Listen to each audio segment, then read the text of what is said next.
I said drip drop, told her hey to kick rocks. I be killing with the synth pop, never had the time for all the drama. Got a problem with it, brother, you can slide like some flip flops. I be doing this in tip top shape, with the hip hop lane, it's a claim. Right. How have you been holding up with the pandemic so far? Like I said, friends, man. Like, honestly, it's just knowing that my homies doing shit and being productive, and it's like, okay, be productive, do what you can. And then I think a lot of my downtime has been for just self-reflection and working on what I need to work on for my personal life and just my personal feelings, and just trying to get to a healthy mind state, you know, like, so I'm just cutting out some of the poisons in my life, you know. I won't get specific, but, you know, like, yeah. I've been on that type of shit. Yeah, just lots of self-reflection, lots of, I don't know, kind of figuring out where, like, I want to kind of take myself within the next later years, you know. Mm-hmm. So I think, yeah, that was kind of the main thing. But just also kind of finding peace, you know, finding things that really bring you happiness. So that's been, like, kind of the main stuff. And then obviously just, like, hanging out with the homies, you know, coming through just same shit, you know. So let's go from the beginning. How did you two first meet? Shit, grammar school. We've known each other for a long ass time, but yeah, like grammar school, we were we in the same class? In 6th grade we were not in the same class. Yeah. You were with, I don't even remember your teacher. I remember my teacher, I had Miss Jenkins. Yeah, but 7th grade. So 7th grade was like the first time that me and him actually like met, became friends, and then like from there, just like kind of the music brought us together even closer and closer.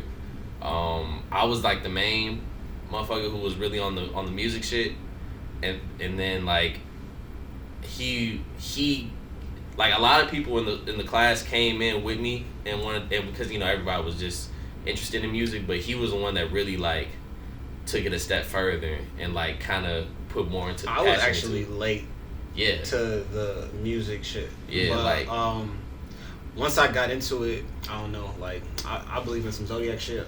When I'm a Capricorn, and Capricorns are extreme. Like when we do some shit, we have to be the best at it or give it up. Like, you know, like I'm gonna either try to do some shit that I can be super dope at, or I'm never gonna try it again. You know? And like literally, he was the only one that matched my passion out of all my homies. Like everybody else kind of did it and then kind of like, you know, fell off into the other shit because it was more like a hobby or like, you know, not really something serious. He was like really the main one that kind of kept that passion up with me, that like work ethic, and really wanted to like do this shit. And honestly, that was just it was mostly an extension of friendship at first. Yeah. Because it was like, I got really close to Aaron really quick. So he got to our grammar school in 6th grade, and now he's moved out to Houston by 7th grade, and now he's my best friend. Well, you moved after 7th grade. Yeah, I moved after 7th grade. So now this is my best friend. This motherfucker moved away. I'm like, okay, let me stay in contact. So we was through Skype, and we both were awful, but he was mostly a producer, and I only rapped. So I was kind of like, you know, his crash test dummy like for a lot of while. So I rap on his beats, you feel me, and we both hype that shit up to each other to make us, you know, just release that shit, you know. Yeah, it's like wow, because we was on some real like internet kid shit. Like we literally got better and closer, like our friendship and just our musicality, like through the internet, like through, to the point where when he would pull up to Chicago, it wouldn't even be like awkward. Yeah, like I wouldn't have seen him in like 6 years, or like 7 years, but it wasn't nothing because I talked to him every day or every other day, or we would work on music. Like it would be like, okay, we do this, I send a new beat out here, so it wasn't like I wasn't seeing him or hearing him for the first time. Like we really grew up together, but not in the same place. So that's kind of like where it started from. What grammar school is this?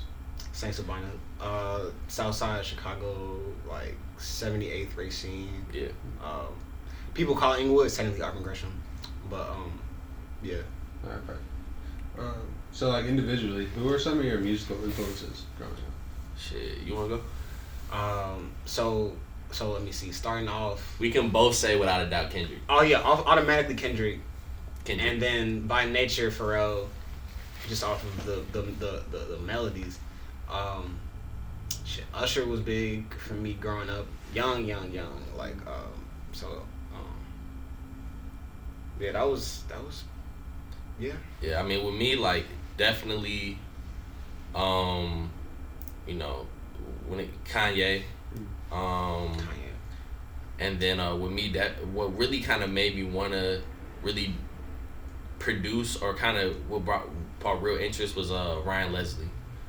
He used to do like makings of on YouTube early, like 2008. And he would do like a whole video of him making a song, and that shit was like blew my mind, because he would play every instrument. He would show from literally the beginning of how he did stuff, how he found the melody, how he came up with the drums, how he did this. He would just hop around the studio, and I thought that shit was crazy. I wanted to do it myself. And then obviously coming up with the words, and he would sing it, and he would go in the studio.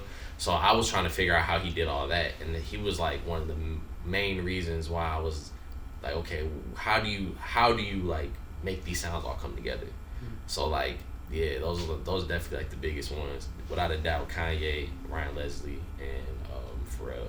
And then I gotta add, for me, Childish Gambino, because just like his black experience is so similar to my black experience growing up, and that was like one of the people like hella inspiring me to just be an overall creative too, just like everything. Like he's like such a renaissance man, you know. At what point did y'all form AAB? Shit. So I've technically had this shit since I was like in 6th grade. I started it almost like because like of Young Money and like all that back then. I just wanted kind of like my own clique. I had no idea what that record label was really still. I just knew like say Lil Wayne.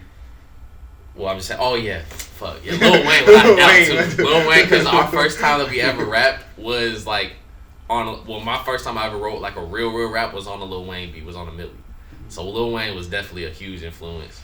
But yeah, so I started AAP in 6th grade, and literally just on some kid stuff. Like with me, like I really go all in on everything I did. So like I looked up what a record label was, this and that. I used to draw out contracts and sign people in my class. Like this one kid, Petty, we wrote fine print that said that he would relinquish all his royalties and shit. And some finance. I was on some Suge Knight shit before, like I even knew, like, but like you was on some Meg Thee Stallion. Like Meg Thee Stallion managing shit. Bruh, like so I literally, so 6th grade was like the first time like I really wasn't even. It was just more of like wanted to kind of stamp my name on something, because it originally wasn't a record label. It was a group with me and my other friend. So the AAP stood for like me and his name, and then it kind of developed into more, because once we started making music, other people were like, yo, well, because I had a mic and stuff at the crib. They're like, yo, we want to record something. Like, yo, we want to do some songs, this and that. So more people wanted to do it. So it turned into something more, and I was like, okay, well, let me turn it into like a record label. I didn't know what, once you found out like collectives and stuff, but back then you just knew record labels. Once I found out what it was, so more people came, I turned it into like a bigger thing, and it got to the point where like I damn near signed like half the class, and then they started kind of doing like a little too much, because then they started turning shit into like more of like a clique or like a gang or like a beef type shit, where it's like if you ain't AA, people gonna beat your ass, like type shit. And then it was like we was all in 7th grade. Then yeah. It was 8th graders who was rapping. Then it was beef between the 8th graders. Yeah, and like motherfuckers used to like they were like, yeah, we want to be in AAP, and I was like, all right, well let me hear some shit, and they would be ass. I'd be like, nah.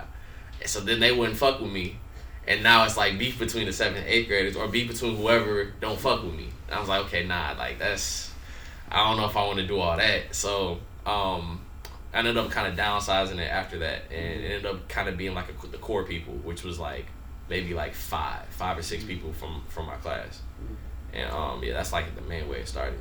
That's hilarious. I could just see you signing, like getting all of people's rights, royalties, all that shit. Just literally, I literally had like copies of it. I had like a fake accountant. Man, you petty as fuck. I was on my business shit. I was on my CEO shit. I'm off that. Hey man, I was on my CEO shit. Moving on. Don't incriminate yourself.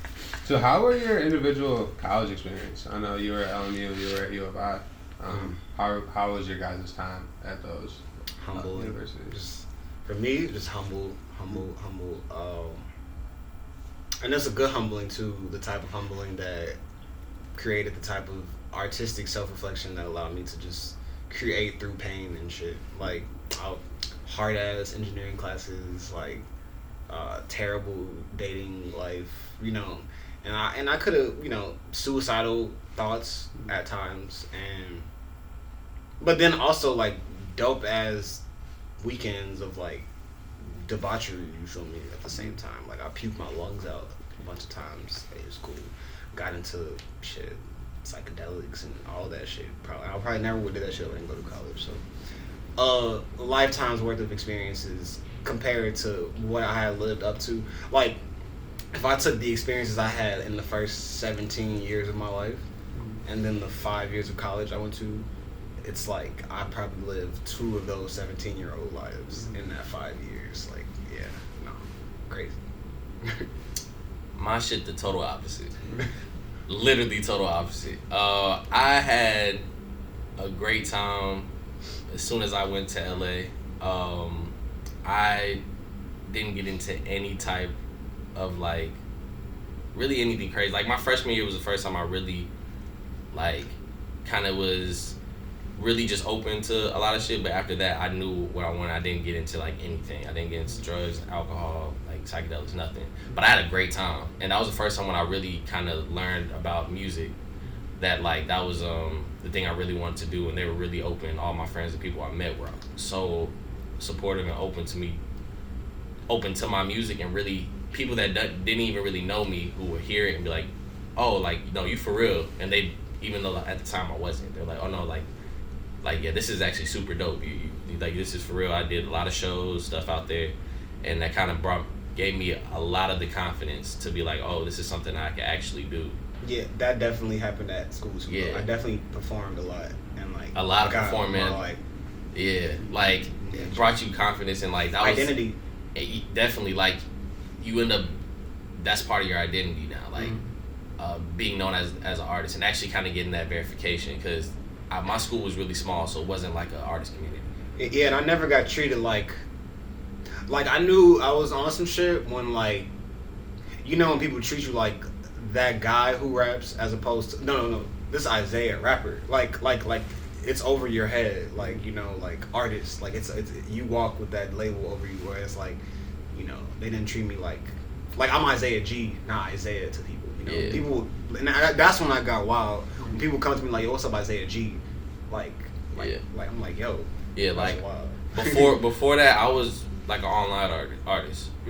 Rap Genius stuff like that. Like nobody at my high school really knew that I made music like that, because I didn't put myself out there. And even in college, I didn't initially put myself out there. The other people, my friends, did, because they believed in my music and they believed in what I was doing. So they pushed myself that shit out first. That made me do it, because people were like, who didn't even know who I was, like, yo, this is dope. Who is this? Da da da. So that was kind of like the main reason for that. And then in 2016, we both stumbled into a couple classics. Facts. And that, yeah. Sorry about that. So Aaron, you bounced around a lot. You lived in Chicago, Houston, LA. What was something that you took away from living in each of those locations? Shit. Identity. Like, it's hard for me to really, I mean, aside from LA, because I know for a fact I don't claim LA or not from LA. Houston and Chicago really shaped me. I can't really pick from being like I'm from a definite one spot. I'm really split. Like I'm literally Chicago, Houston. Like I was split time between both of those growing up, and I think Chicago kind of gave me the music identity as well as like the drive, because Chicago is, the way that people move in Chicago is very go-getter, and it helped me, and this was first place where I fell in love with music. Then Houston was like where I kind of developed my personal identity, like what I believe in, the stuff that like like me working on my craft, But then I want to say like LA gave me the confidence. LA going out there and really kind of becoming myself, and knowing like what I was doing, like all the time I put into it, like actually, and like it meant something. I wasn't just like another dude just making, like people actually saw me as like a real deal making the music. So I kind of I take from all of them. I almost damn near equally, but I can only claim like Chicago music. I mean, you definitely sprinkle hella LA in your beats, like. Oh yeah, I mean LA. I mean yeah, shit. I mean I fuck with LA because I love how they like the melodies are, but I feel like because of the chill, I'm kind of I'm definitely like more of a laid back dude. Mm-hmm. So like that kind of helped a lot, but for the most part, yes, it's really like I kind of take from, you can hear it in my music, I take from kind of all those parts of it, you know. So Isaiah, you actually have a dope relationship with Lyrical because we shot the Lemonade video early on and the Spread video with Bernie. We're coming up on the 5-year anniversary of Lemonade. Yeah. Do you ever go back and rewatch that, or can you just speak on like that time period in Chicago? Well, let's think about it. The day before we recorded Lemonade was the day Steph Curry hit that 3 against the freaking Thunder. Remember, we was chilling at the crib, and then we both saw Steph hit that shit. We was like, what? Then the next day, the Lonely video, and then it was just wild. And then also, I didn't even know that Cole was gonna sauce us up that quick in 45 minutes. Like, huh? And that time period was so magical because like, this is me. I'm a virgin at this time. Like, I have no confidence. And I remember when I dropped that video, everybody just noticed me because it was like, Lyrical was like big. Like, it was just like everybody saw the video and it was like, yo. That was my first video, and people were like, yo, that. So people was coming up to me, hella women I didn't even know, or hella women that didn't even see me before saw me, and it just changed everything. And then that summer I went crazy. Like, honestly, 2016 was just wild. Like, Gee, I wish I was in the city, bro. Yeah, 2016, that would have been. I wish I was in the city. But he pulled up once, and then we pulled up once. I mean, yeah, you know, but 2016 was some shit. It was just an occasion, and just that, wow, that time was wild. Even 2017 was beautiful too. It was cool seeing Lyrical come up, and that's why I got cool with y'all quick. But I just loved how y'all move, like, cause I even was cool with y'all before the Lemonade stuff, like the Lyrical Lemonade ciphers. I was hella excited. I remember being hella excited to pull up to those Lyrical Lemonade ciphers, and then I knew when I met you that it was gonna be something deep. Like, it was crazy, cause it was just like. You just, I felt, you feel when somebody isn't like too like over the top, like invested, but you just feel that love, you feel that energy, and I was just, fucking with y'all, like, shit. You remember that cipher that you made those edibles, bro? He made some edibles, bro. I ate them all the ciphers. You know about that story? Nah. So wait. So yeah, I used to. I mean, this is when I remember my days. My I wouldn't even call it trap. But like booby trap days. Yeah, like booby trap days. Yeah.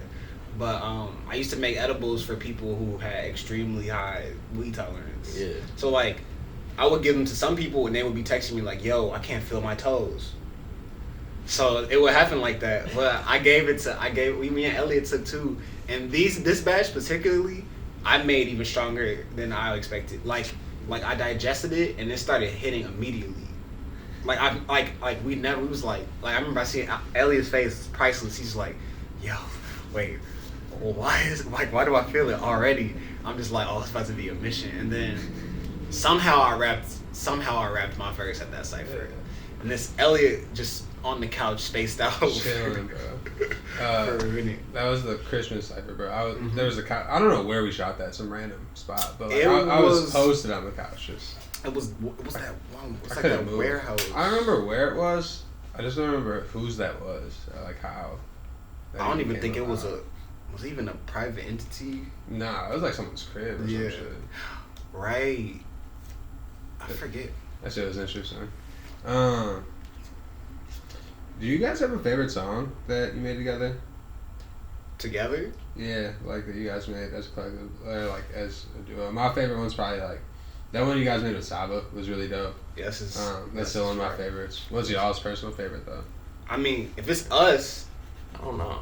If it's us, is that we need to start. We have a lot because we had to have surpassed it. We have this one song. For me, Good Son is gonna be. Good Son. Good Son is gonna be there. Well, how about the ones like already out?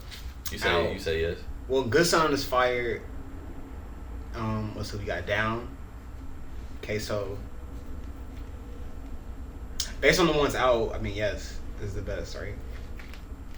I don't know. I mean, that's not. I mean, it's the best, but I don't know if that's my favorite. Evil. Well, Evil counts kind of too. I might go back to like Dope. Just the same. Or like just the same. Yeah, just like the shit where. Cause with me, I don't know. I really enjoy when I didn't know what the fuck I was doing. Like that's when I really really enjoy making music, and I might go back when we was like still in high school type shit. Like what's that first freestyle? Like the they like the freestyle shit. But yeah, I might have to go with like Dopeness or like Just the Same. Like Just the Same. Those two, I don't know. That just was like a fun time. You know, like that time period. I think the first time that we actually made music again together was that Yes period. That was the first time we actually made like the song in the same room, like recorded it. Yeah. You know. But I'm probably gonna go with like Just the Same. I can go with Just the Same. Yeah. Just the Same. I can see that. Lucky forgot about Dopeness until you just brought that up. Yeah, that shit was like a minute ago. He should have never mixed the beat. Bro, the shit's still hard. Should have never mixed the beat. He completely nerfed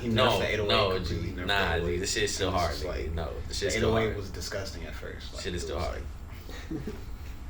So Aaron, you dropped a project last year. Everything's great. Everything's falling apart. It even appeared on our top 50 Chicago projects list. Can you tell me about the creation process of that tape? Yeah.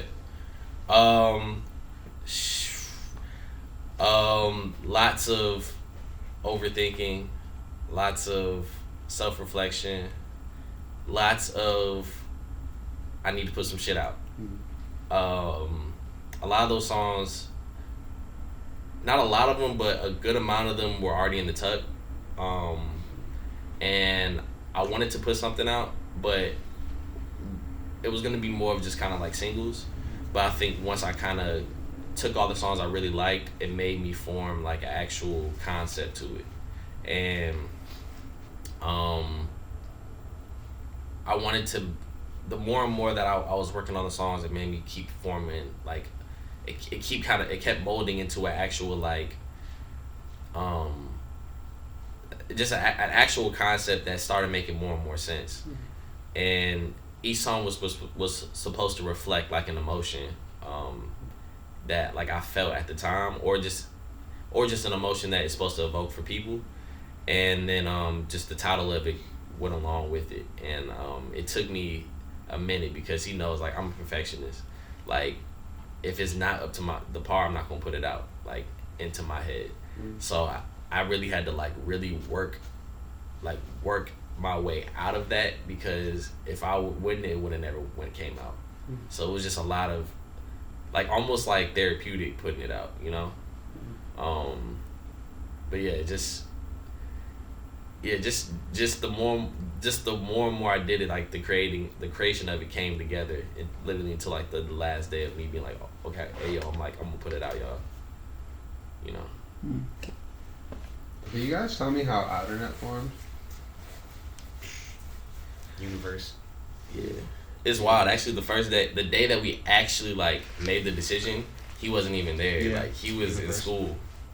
But yeah, like literally just everybody just kind of knew each other. Like everybody either were connected to each other in some way. It was like I went to school with Asar, and then I literally met. I got close to Asar, and then I was cool with Aaron. Then Aaron and Asar got close, and then Karali was like cool with Asar, but then Karali knew about me through the internet and through Lyrical, and then it was like damn. Then I had known John through the internet, and then literally John he played me one of John's songs, Isolation, while we were driving to Chicago, best songs. And then another member of Outer Net, Stoneface, who's a producer and singer. He hit me out of the blue. Was like, "Hey yo, I'm pulling up to a session. You should slide." I pull up and it's John's spot. Like no correlation. Like they didn't correlate none of that. Like it was literally out of the blue. So it was almost kind of like, out of all the artists in Chicago, why do I pull up to the guy that that was like the first studio session you went to, and like, I mean, like of the other artists, and it's like out of a dude he told me like was like dope in the city. He was like, bro, like you should try to link up with this guy. Like he's dope. Like he told me that it was a lot, So that was crazy how that's like one of the first guys I meet in the city, not even through Zay. So it's just kind of like, I don't know, it was kind of crazy how we all were kind of connected to each other. And then, from there, like, everybody still knew each other. Like, John knew of Asar and Crowley and everybody. So, I think everybody we like that similar music. Like, we find certain types of melodies and sounds elite to us through our ear. And it just happens, like, who's the elite. Yeah, and we all came from like real like rap background, like we all we all like went back and studied like we had a period of like people call like dusty rap, like we all had a period of dusty rap where we went back and listened to all the old shit, like all this shit from like that people in the golden age 90s, like really to dissect like rapping. Even to add on, everybody in Outer Net is like right on that cusp between Gen Y and Gen Z, because we're all like 24, 25 going on. I actually like the youngest, and everybody's damn near between the same 1 year span. And so we see the people on that Gen Y, Gen Z cusp, like, like we know what dial-up internet was like, and we know what high-speed internet was like. You know what I'm saying? So it's the duality of this age particularly, and I think it reflects in us, because if you hear us all, we don't sound old. We sound like a breath of fresh air, but it sounds at the same time nostalgic. And I think that's like one of the biggest things about it. It's like everybody does their own thing, and it's like it's still within like what just what of the new school people call it, but at the end of the day, niggas know how to really rap. Yeah. Like it's not like you throw on any beat, anybody can rap on it. Like it's not it gotta be this. They're only doing like this type of music. Like motherfuckers know how to rap. Yeah, like that's like the main shit. Yeah. Is there an Outer Net project coming out this year? You guys have any upcoming releases? What can fans expect? That's tough. We have songs, but cause at the end of the day, it's not a group. Like it's not like a rap group. It's not like something where it's like we're putting out like a band or anything. It's just really like a collection of guys who all have similar interests. Like dudes that like really we just all try to push each other. We all try to help each other. We all try to push each other to try to put out the best project, best like products of each other. So it's like if I need production or if I need rapping, singing, whatever, these are the people in the hub that we pull from, because there's so much talent. So it's like if something comes out of it, if a project comes out of it, that would be dope.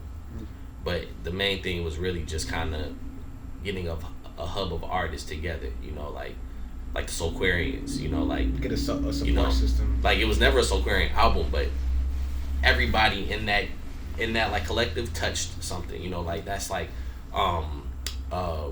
Common and D'Angelo and Questlove and all of them. That was back when all them albums were coming out, that Neo Soul, all of them, everybody, you could find everybody's name on that shit. Everybody touched it, but there was never a huge like Soulquarian like collective like album that came out. So it's one of those where if it happens, but that was the main reason why we wanted to do it. And of course there's gonna be like shit that we come out that if it's raw shit, then we're gonna put it out. But from there, like that was kind of the main goal of it. So there's always that conversation, right? Like Chicago doesn't have what Atlanta has, or Chicago doesn't have what LA or New York has. What do you guys think is missing in Chicago's music community? Well, you're talking about infrastructure, nuts and bolts, stuff, dirty work. Chicago lacks dirty work. The dirty work falls. All the creative ideas fall on the artists. All the dirty work falls on the artists. You know, all the marketing falls on the artists, and it's just like that's the only thing missing. I mean, and then it's also just the mentality that's been kind of passed down through generations. Like, the reason why Atlanta is the way it is because the generations before them built that shit. Like, they're the ones that helped each other up, pulled each other into certain places, and then just like certain people that went down in Atlanta to build what was going on. I think once that culture changes, or somebody has to trigger it, and then people have to really kind of keep that shit going. Cause it's not gonna take just like one. It's gonna take a few, like, before it really kind of changes. Also, I think weather plays a factor into certain people not wanting to be here, just cause like, it's like cold. Like, it's like, so it's like people will deal with New York cause it's like, it's snow, it snows, but it's like it'll snow in New York and it'll be like 36 degrees, and like here, you've been here the past 2 weeks, like it's disgusting. Like, so. And then like New York's New York, like. Like, that's always gonna be a hub for regardless, even if it was like negative. New York's the only cold place that is even considered like music hub type. So I mean, and then like also like people, like you want to be somewhere, like you want to dip. It just hasn't been established in Chicago because it's like once you kind of Chicago, people come to Chicago to find the creatives because there's so many creatives here, and the talent is here. So they find it, and then they like, all right, pluck it. Now come out to LA. You feel me? Like, come out to LA, come out to New York, come out to wherever. Like, come over here. So it's like once something kind of starts moving, they either or they want to dip out because it's like LA is definitely like a better. It looks better. Like of course I want to go out there. So I think that's the main thing that Chicago just needs to do. It just kind of. Main shit is just kind of build that infrastructure. And the last question I have for you guys is, where do you see yourself in 5 years? In 5 years, let me see. Like, bro, I'm taking this shit 1 year at a time. Taking this shit 1 year at a time. Yeah, like, cause I feel like I'll say this: in 5 years, at the bare minimum, let's have 2 classics under our belt. I mean, without a doubt, I've definitely got a classic. Like, I'm definitely got a classic coming. Like, I definitely feel it just because I put too much work in. It's like like when you listen to your album cuts and it's like, this gave me that feeling that Sylvia Demo gave me, or this gave me that feel that Section 80 gave me, or some shit. So it's like, honestly, I've been crafting my shit after like Section 80, like my debut. So my 5-year goal is to introduce myself to the world in a way that resembles that. That's one of my biggest goals, I guess. Yeah, I mean, to be real, I feel like in 5 years, I just want to make sure I don't have any regrets. I don't have any regrets on what I do, especially musically. Like, I want to make sure I did everything I could, and that I don't have any what ifs or like maybe I could have type. Where it's like I did it, give a fuck if I failed or if I didn't. Like, at least I did everything I could. That's like my main thing that I want to do in 5 years. So I can look back on it like, wow, like I remember when this happened and there's no like regret on like maybe this could have changed it, And one more caveat, I want to be in a position where I can help the next me.